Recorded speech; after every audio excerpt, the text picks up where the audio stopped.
Episode 37, Red Scale. After splitting up with Megumi near Shibuya Tower, Yuji runs along the expressway towards the Shibuya station. While dashing across a bridge, Yuji notices civilians are being attacked by transfigured humans down below. There's a large number of attackers, and Yuji is left contemplating whether he should intervene or not, since he cannot just do nothing about it. But he also does not have enough time to save all the civilians. Being extremely close to Shibuya Station leaves him even more torn on what he should do. Suddenly, he hears someone say, "Spiced cod roe," a very familiar vocabulary that gives him some hope. Yuji notices it being Togi, who gives him a peace-signed hand gesture. He jumps down, asking Inumaki to protect the civilians. Toge responds by saying, "Salmon, Salmon," and Itadori quickly leaves the scene and heads to the station, deciding it's best to leave it to his upperclassmen. Once Itadori leaves, Toge promptly unzips his turtleneck and pulls out what appears to be a megaphone. He then uses his cursed speech against the transfigured humans. At 10:10 p.m., Yuji enters Shibuya Station. Unbeknownst to him, Choso awaits inside, ready to avenge his brothers. The Jujutsu student runs inside and is surprised to see the building is pretty much abandoned. He believed there were supposed to be a large group of people trapped in the station and wondered if he was going the right way. Yuji stops after going down a set of stairs as he comes face to face with Choso. They're both altered to each other's presence, but Choso is first to act. He recognizes Yuji and is instantly enraged by the thought of his two brothers' deaths. As soon as Choso lays eyes on Yuji, he quickly uses blood manipulation, convergence-piercing blood, to attack him. Caught off guard by the piercing blood's incredible speed, Itadori tries to defend, but the attack immediately pierces clean through his left arm. Itadori bends his body to the left, which prevents the attack from amputating his arm, making the attack shoot upwards and penetrate the ceiling, slicing a sign in two from above instead. Choso immediately follows up by casting convergence again, swirling blood and condensing it between his palms. Yuji gets low and rushes toward Choso with great haste whilst avoiding the incoming piercing blood simultaneously. Before Choso can attack with more blood, Yuji uppercuts him with his injured arm. Choso blocks the punch with his arm and leg as Yuji winces from the pain. Choso's guard is hit with a double impact, something Choso finds strange. Choso asks if his younger brothers had any last words before they died, but Yuji doesn't know who he's talking about. Choso clarifies that he means the two people Yuji killed, and the student says they didn't really have last words, but they did cry before they died. Choso is initially shocked and then quickly overcome with rage as he uses flowing red scale. Choso asks Iso and Kechisu to watch over him as he exudes massive volumes of blood behind him that covers the ceiling above him. He then gathers the blood into an orb in his hand. Yuji quickly charges and tries to kick him, though Choso dodges the attack. However, Yuji then grabs and wrestles him to the floor before slapping the blood orb away, causing it to explode on the floor. Yuji tries to punch Choso in the face, though the latter dodges it and kicks Yuji off of him. Laying on the floor, Yuji quickly rolls to the side as spikes of blood rain down on him. Choso then fires a massive wave of blood at Yuji, blasting him against the wall before drawing the blood back into his hand. Before he can open his eyes after being blinded by the blood, Yuji is punched by Choso, who then sweeps him off his feet and attempts to smash him against the wall with a blood-covered palm. Yuji narrowly dodges the attack, though Choso quickly grabs him by the left arm and successfully delivers a blow to his chest, knocking him away. Choso then regathers all his blood and uses convergence, preparing to fire another piercing blood. With the gap widened between them, Yuji estimates that he only has a 50% chance of avoiding piercing blood, since it is too fast. He decides to control the timing of Choso's attack by jumping off the ground, baiting him into firing piercing blood the moment he lands. Yuji immediately dodges the blood beam by ducking under it and rushes toward Choso.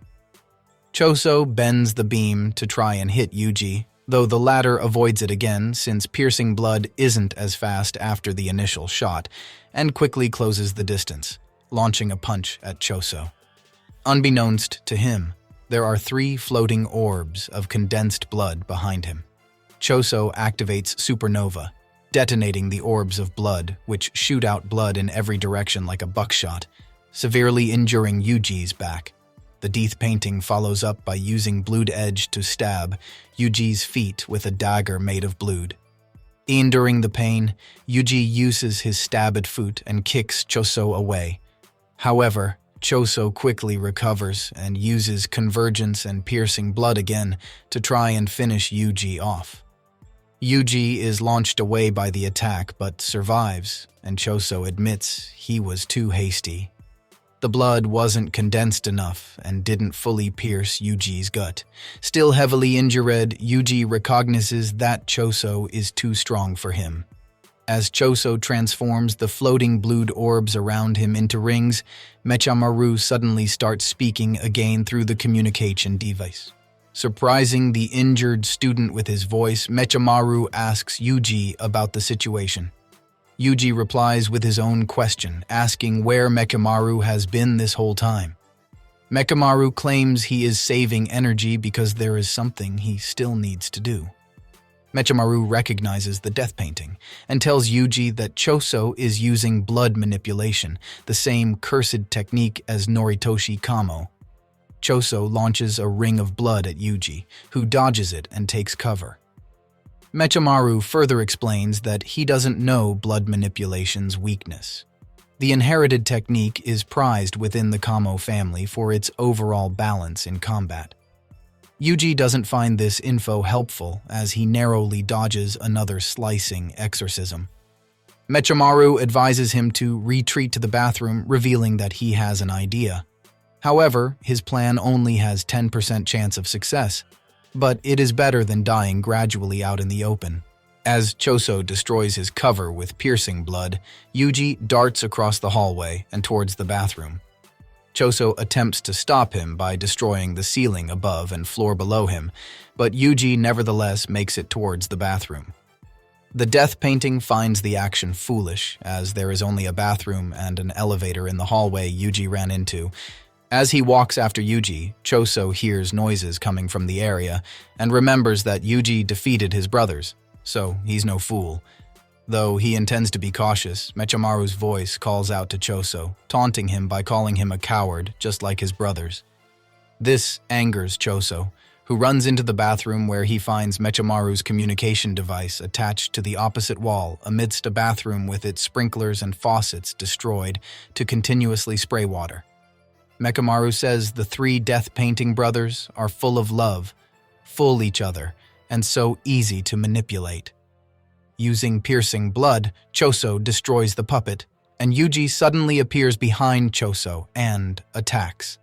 Choso slides further into the bathroom after blocking and crushes the remaining piece of Mechamaru's device with his hand. Choso prepares to use the condensed blood floating around him to finish the fight, but the water splashing around the room abruptly dispels convergence, causing the blood orbs to explode. This is because blood manipulation normally stops blood from clotting. For that reason, it dissolves easier in water. Due to these specific circumstances, Choso is unable to manipulate blood outside his body. Choso doesn't quite understand what happened, but he decides to use flowing red scale. Stack, focusing on controlling the blood within his body. Yuji doesn't get the logic either, but he does understand that they're fighting where he's comfortable now, in close quarters. The 2 combatants take a moment to face off and assume their fighting stances, while water violently breaks the appliances and floods the room from every direction. They engage in a quick exchange of physical blows, with Yuji gaining the upper hand.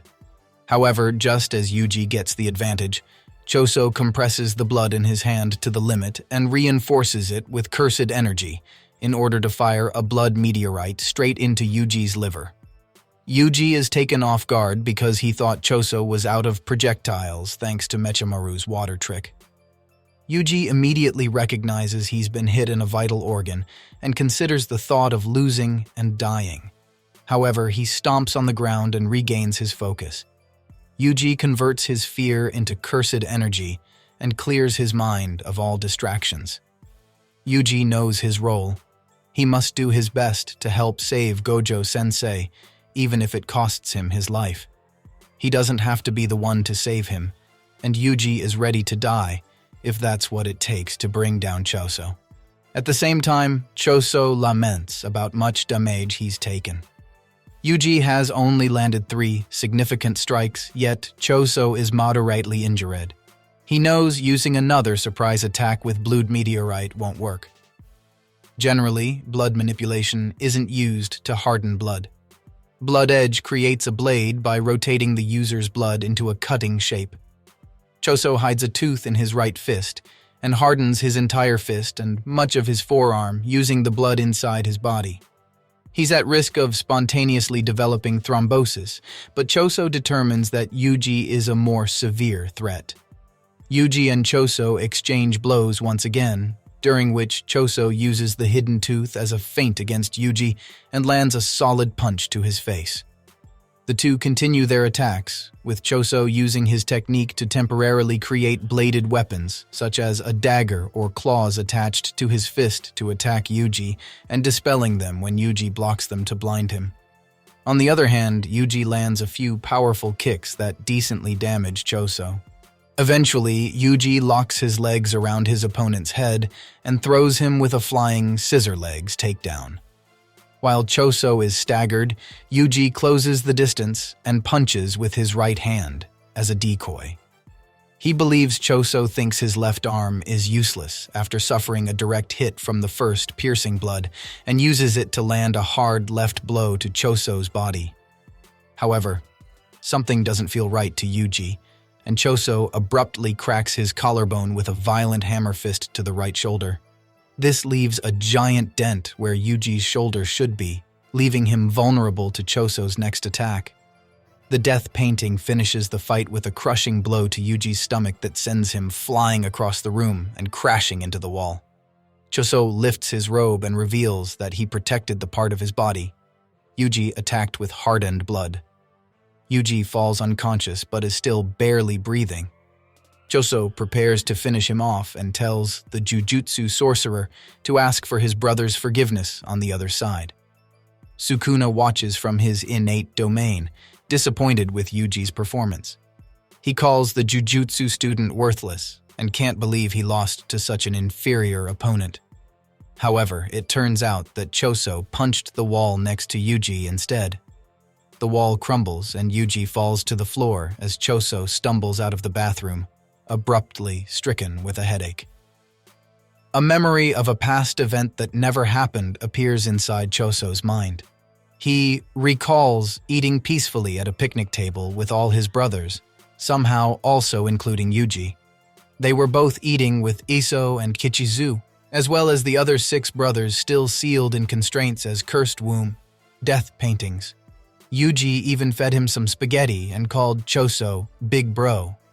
When the memory ends, Choso is seen spitting up blood. He is confused about why Yuji was a part of that recollection as he stumbles away. Mimiko and Nanako then appear and find the unconscious Yuji and begin to do something to him.